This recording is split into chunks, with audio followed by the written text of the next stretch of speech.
Yes, let's do the last part. Last part, that is Quit India. After the failure of Crest Mission, Mahatma Gandhi decided to launch the third major movement against British rule, and this was the Quit India campaign, which began in August 1942. Although Gandhiji was jailed at once, younger activists organized strikes and acts of sabotage all over the country.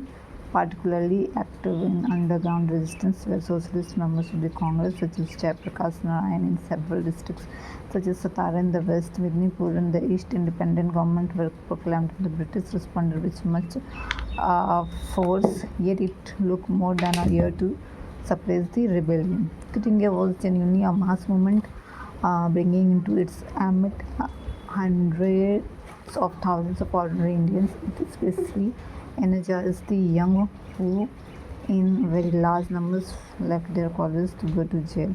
However, while the Congress leader languished in jail, Jinnah and his colleagues in the Muslim League worked patiently at expanding their influence. It was in these years that the League began to make a mark in the Punjab and Sindh provinces where it had previously had scarcely any presence.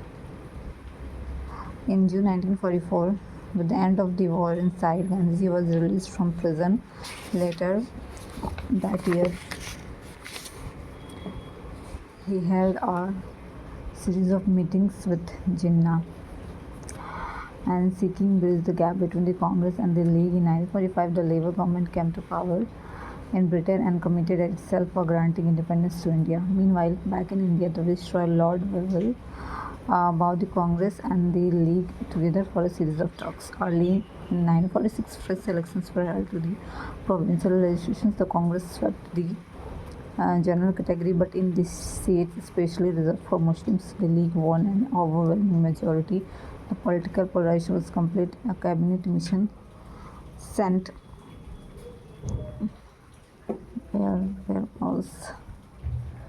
the Congress swept in general again, but the seats of okay. Leagues won an overwhelming majority. The political polarization was complete. A cabinet mission sent in the summer 1946 failed to get a Congress and the League to agree on a federal system that would keep India together while allowing the provinces a degree of autonomy. After the talk broke down, Jinnah called for a direct action day to press the League's demand for Pakistan. On the designation day, 16th August 1946, bloody riots broke out in Calcutta. The violence spread to rural Bengal, then to Bihar, and then across the country to United Provinces and the Punjab. In some places, Muslims were the main sufferers. In other places, Hindus. Altogether, both Hindus and Muslims were the main sufferers. In 1947, Wavell was replaced as the Viceroy of Lord Mountbatten. Mountbatten called one last round to talks, but when these two provinces inconclusive, he announced that British India would be freed but also divided. The formal transfer of the power was fixed for 15 August. When that day came, it was celebrated with gusto in different parts of India. In Delhi, there was prolonged applause when the President of the Constituent Assembly began meeting with the invoking the Father of Nation, Mohandas Karamchand Gandhi, outside the Assembly. The crowds shouted Mahatma Gandhi ki Jai.